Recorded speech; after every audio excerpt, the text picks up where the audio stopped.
Oke, Assalamualaikum warahmatullahi wabarakatuh. Selamat datang di kelas informatika. Kali ini saya akan membagikan materi kelas 10 mata pelajaran informatika tentang informatika dan keterampilan generik. Adapun tujuan pembelajarannya, yang pertama, teman-teman diharapkan mampu memahami pentingnya belajar informatika. Yang kedua, mampu membuat perencanaan kerja kelompok dengan baik. Dan yang ketiga, mampu mengkomunikasikan hasil kerja dengan presentasi dan visualisasi dengan baik. Oke, pertama kita lihat dulu peta konsep dari materi ini. Jadi, untuk materi informatika dan keterampilan generik, ada dua fokus utama pembahasan kita. Yang pertama, informatika kelas 10 dan juga yang kedua, keterampilan generik.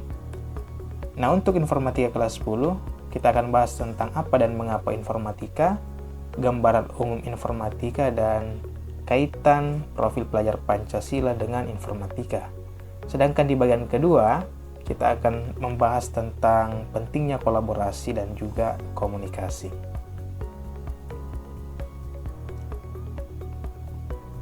Oke, next.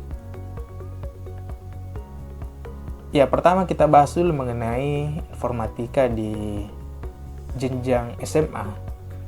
Tentu teman-teman yang saat ini duduk di bangku kelas 10 tentu tidak asing dengan istilah informatika, karena sebelumnya di jenjang SMP sudah belajar mulai dari kelas 7, 8, dan 9. Dan informatika secara umum dapat diartikan sebagai ilmu yang mempelajari sistem komputer, pengembangan perangkat lunak, dan pemahaman prinsip-prinsip teknologi digital. Jadi kita bisa garis bawahi di sini adalah sistem komputer. Jadi di informatika kita akan mempelajari bagaimana cara kerja sistem komputer itu. Sistem komputer yang dimaksud di sini disebut dengan sistem komputasi. Apa itu sistem komputasi? Sistem komputasi itu adalah perhitungan matematik dalam bentuk yang dituangkan atau menggunakan komputer. Jadi kalau kita berbicara perhitungan, itu kan biasanya dalam matematika menggunakan bilangan, tetapi sistem komputasi yaitu perhitungan matematika menggunakan komputer.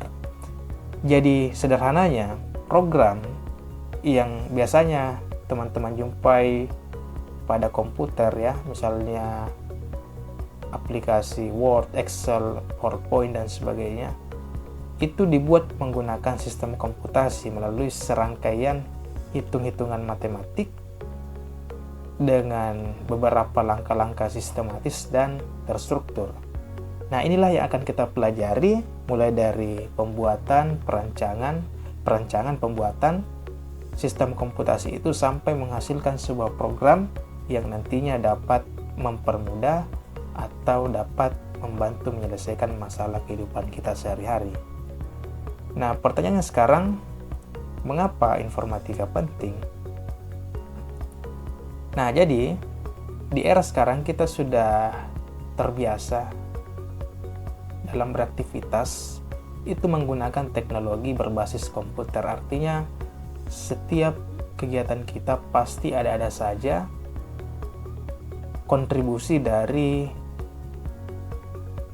tools atau alat-alat yang berbasis komputer. Salah satu contohnya ketika kita ingin membeli sesuatu, dulu kita perlu datang ke warung, ke minimarket, atau tempat barang itu dijual. Tetapi di era digital sekarang, kita hanya perlu menggunakan aplikasi, misalnya di HP, di handphone, dan sisa memesan melalui HP, maka hitungan menit barang yang kita inginkan itu akan datang, diantarkan ke rumah kita.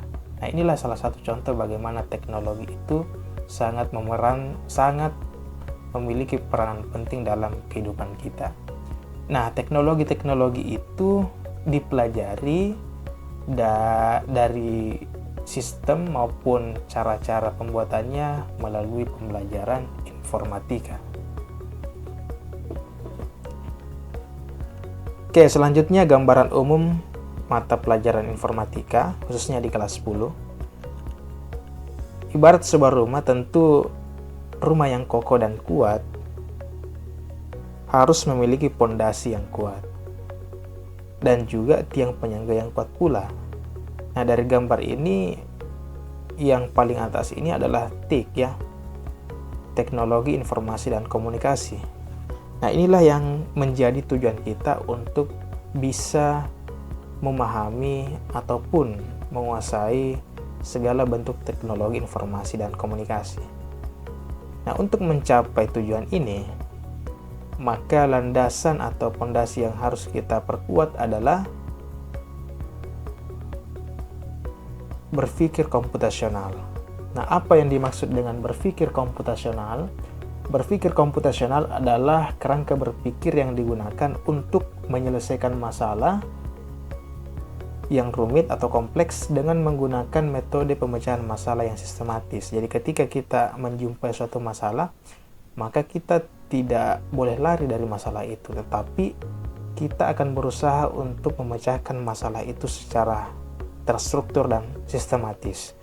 Ketika langkah-langkah atau sifat itu kita sudah miliki, atau cara berpikir itu kita sudah miliki, maka kita sudah memiliki pondasi berpikir komputasional yang kuat. Nah, di kelas 10, untuk menunjang target kita untuk menguasai teknologi informasi dan komunikasi, ataupun dapat menggunakan teknologi informasi dan komunikasi, maka harus ditunjang dengan beberapa materi penyangga. Yang pertama, salah satu contohnya sistem komputer, JKI jaringan komputer dan internet, analisis data, algoritma, serta kita harus mampu memahami juga dampak sosial informatika. Nah, inilah gambaran materi yang akan kita pelajari selama kelas 10 SMA.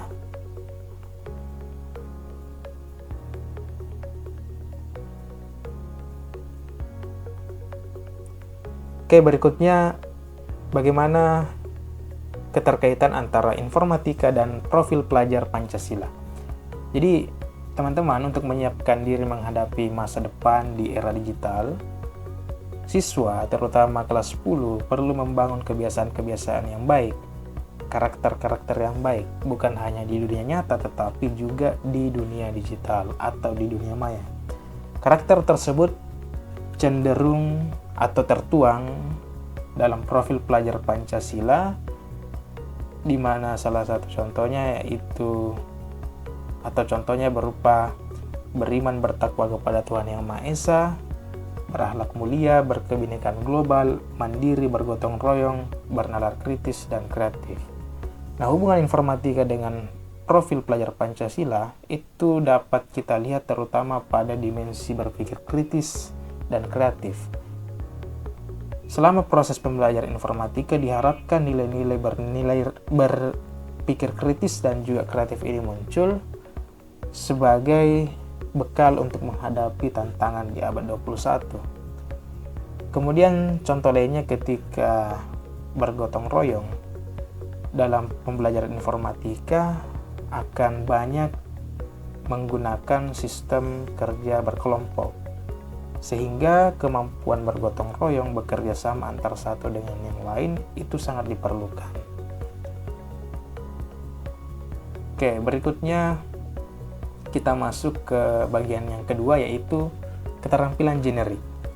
Keterampilan generik ini dapat diartikan sebagai kemampuan dasar yang sifatnya umum dan dapat diterapkan dalam berbagai bidang atau pekerjaan. Keterampilan ini membantu individu berfungsi secara efektif dalam berbagai situasi. Contohnya adalah komunikasi dan juga kolaborasi. Jadi dapat dikatakan keterampilan generik ini merupakan kemampuan dasar yang harus dimiliki seseorang untuk bisa menjawab menghadapi berbagai tantangan di era industri 4.0 maupun 5.0 atau di abad 21. Nah, secara terperinci dapat saya bahas yang pertama mengenai kolaborasi. Ini contoh dari keterampilan generik, di mana kolaborasi adalah proses dua orang atau lebih yang bekerja sama untuk menyelesaikan tugas atau mencapai tujuan. Kolaborasi membutuhkan kepemimpinan, pembagian tugas dan peran yang adil, dan kolaborasi yang baik akan terjadi jika komunikasi antara anggota kelompok itu baik. Nah, jadi dalam membangun kolaborasi yang baik, maka kita harus memfokuskan tujuannya. Dan yang paling penting dalam sebuah kelompok untuk menjamin kolaborasi itu betul-betul bisa berjalan efektif, maka dibutuhkan kepemimpinan yang baik untuk pembagian tugas dan peran yang adil. Salah satu contohnya ketika proses pengerjaan tugas di dalam kelas, guru biasanya akan membagi ke dalam beberapa kelompok dan menunjuk satu orang sebagai pemimpin.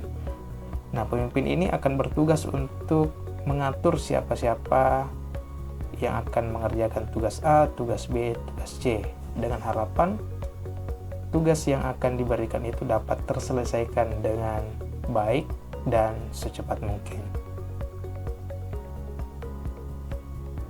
Nah, kemampuan generik yang kedua yaitu komunikasi, di mana komunikasi ini dikembangkan jadi hasil kerja yang telah dikembangkan atau dibuat perlu dikomunikasikan dengan baik kepada pihak yang berkepentingan seperti pemberi kerja ataupun publik halayak umum.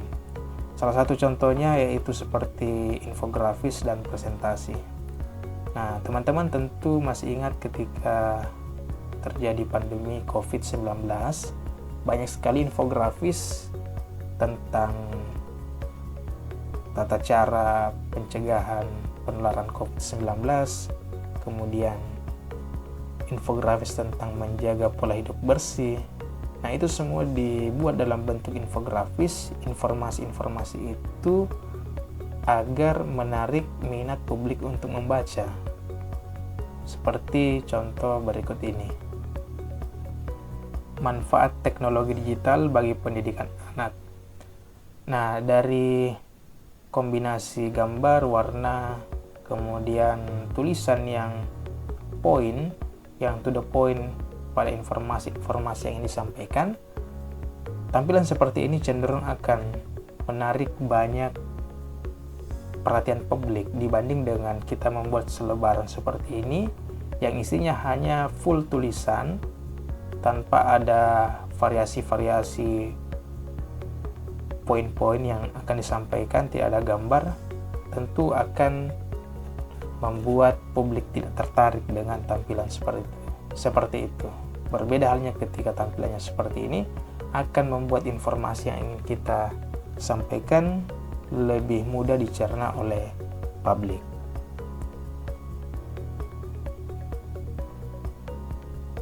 Oke, sekian atas perhatiannya. Semoga kita semua selalu diberi kesehatan dan kekuatan. Kurang dan lebihnya mohon dimaafkan. Assalamualaikum warahmatullahi wabarakatuh.